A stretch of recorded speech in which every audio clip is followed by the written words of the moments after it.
فہم قرآن عنوان ہے اللہ کی نازل کردہ روشن تعلیمات اور ہدایات کو چھپانے والوں کے بارے میں۔ سورہ البقرہ آیات نمبر 159-160۔ اعوذ باللہ من الشیطان الرجیم،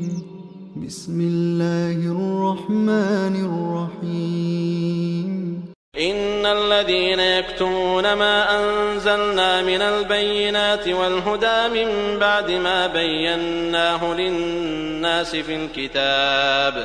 أولئك يلعنهم الله ويلعنهم اللاعنون إلا الذين تابوا وأصلحوا وبينوا فأولئك أتوب عليهم وأنا التواب الرحيم۔ جو لوگ ہماری نازل کی ہوئی روشن تعلیمات اور ہدایات کو چھپاتے ہیں، درآں حالے کہ ہم انہیں سب انسانوں کی رہنمائی کے لیے اپنی کتاب میں بیان کر چکے ہیں، یقین جانو کہ اللہ بھی ان پر لعنت کرتا ہے اور تمام لعنت کرنے والے بھی ان پر لعنت بھیجتے ہیں۔ البتہ جو اس روش سے باز آ جائیں اور اپنے طرز عمل کی اصلاح کر لیں اور جو کچھ چھپاتے تھے اسے بیان کرنے لگیں، ان کو میں معاف کر دوں گا اور میں بڑا درگزر کرنے والا اور رحم کرنے والا ہوں۔ فرمایا گیا جو لوگ ہماری نازل کی ہوئی روشن تعلیمات اور ہدایات کو چھپاتے ہیں جبکہ ہم انہیں سب انسانوں کی رہنمائی کے لیے اپنی کتاب میں بیان کر چکے ہیں، اولئک یلعنہم اللہ ویلعنہم اللاعنون، یقین جانو کہ اللہ بھی ان پر لعنت کرتا ہے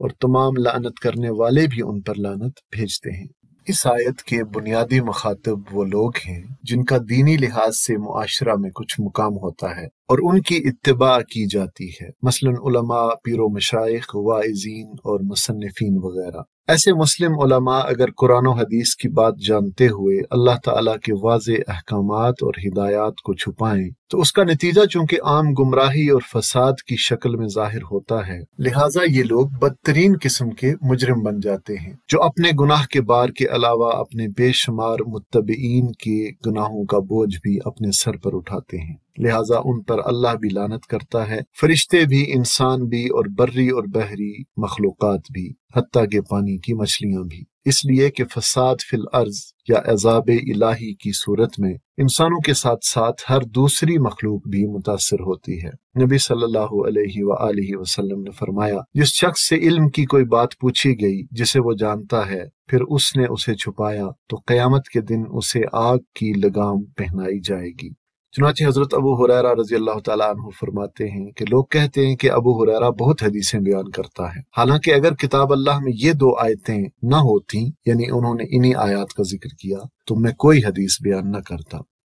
اور اس آیت میں ایک اشارہ ان یہودیوں اور عیسائیوں کی طرف بھی ہے جو پچھلی آسمانی کتابوں میں مذکور تعلیمات کو چھپاتے تھے۔ علماء یہود کا سب سے بڑا قصور یہ تھا کہ انہوں نے کتاب اللہ کے علم کی اشاعت کرنے کے بجائے اس کو مذہبی پیشہ وروں کے ایک محدود طبقے میں مقید کر رکھا تھا، اور عام لوگوں کو تو درکنار خود یہودی عوام تک کو اس کی ہوا نہ لگنے دیتے تھے۔ پھر جب عام جہالت کی وجہ سے ان کے اندر گمراہیاں پھیلیں تو علماء نے نہ صرف یہ کہ کتاب اللہ کی روشنی میں اصلاح کی کوئی کوشش نہ کی، بلکہ عوام میں اپنی مقبولیت برقرار رکھنے کے لیے ہر ضلالت، گمراہی اور بدعت کو جس کا رواج عام ہو جاتا، اپنے قول و عمل سے یا اپنے سکوت سے الٹی سند جواز فراہم کرنے لگے۔ اسی گناہ سے، اسی جرم سے بچنے کی تاکید مسلمانوں کو کی جا رہی ہے۔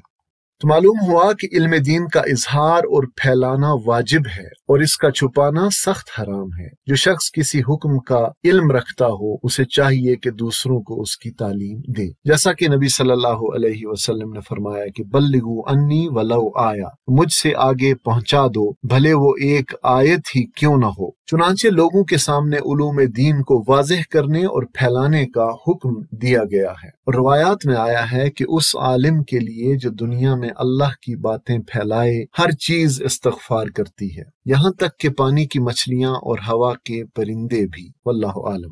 جبکہ حق بات کا چھپانا جرم عظیم ہے، اور اس آیت میں زبردست دھمکی ہے ان لوگوں کے لیے جو اللہ تعالیٰ کی باتیں یعنی شرعی مسائل چھپا لیا کرتے ہیں۔ اللہ کی طرف سے قرآن میں جو ہدایات و بینات نازل کی گئی ہیں ان کا لوگوں سے چھپانا اتنا بڑا جرم ہے کہ اس پر اللہ تعالیٰ بھی لعنت کرتے ہیں اور تمام مخلوق بھی لعنت بھیجتی ہے، کیونکہ یہ ایسے گناہوں میں سے ہے جن کا وبال ایسا ہوتا ہے کہ اس پر ساری مخلوق لعنت کرتی ہے۔ اور اس جرم کے مرتکب کے لیے لعنت کے اس دائرہ سے نکلنے کی بس ایک صورت ہے کہ یہ لوگ اپنی سابقہ کوتاہیوں سے تائب ہوں اور لوگوں کے سامنے حق کو صاف طور پر بیان کریں، جیسا کہ فرمایا گیا الا الذین تابوا واصلحوا وبینوا فاولئک اتوب علیہم، البتہ جو لوگ اس روش سے باز آ جائیں یعنی توبہ کر لیں اور اپنے طرز عمل کی اصلاح کر لیں، واصلحوا وبینوا اور جو کچھ چھپاتے تھے اسے بیان کریں، فاولئک اتوب علیہم تو ان کو میں معاف کر دوں گا۔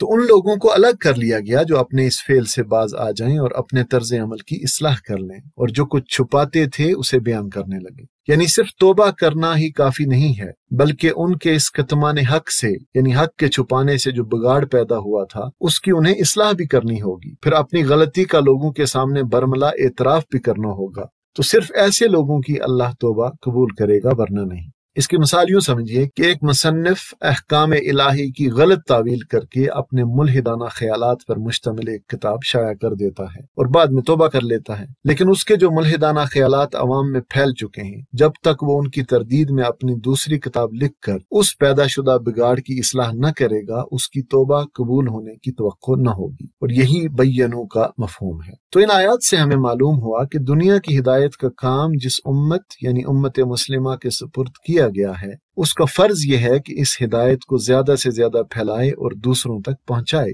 نہ یہ کہ بخیل کے مال کی طرح اسے چھپا کر رکھے۔ اور آج الیکٹرانک میڈیا کے دور میں، انٹرنیٹ کے دور میں اور سوشل میڈیا کے دور میں تو اس ابلاغ کے لیے بہت ہی سہولت پیدا ہو چکی ہے، اس لیے ہمیں بھی ان تمام ذرائع و وسائل کو اختیار کر کے قرآن و حدیث کے علم کو پھیلانے میں اپنا حصہ ڈالنا چاہیے۔ اللہ ہمیں بھی ایسے ہی لوگوں میں شامل فرمائے جو خود خدائی ہدایت کے پیروکار ہیں اور اسے دوسروں تک پہنچانے کی ہر ممکن کوشش کرتے ہیں۔ آمین ثم آمین۔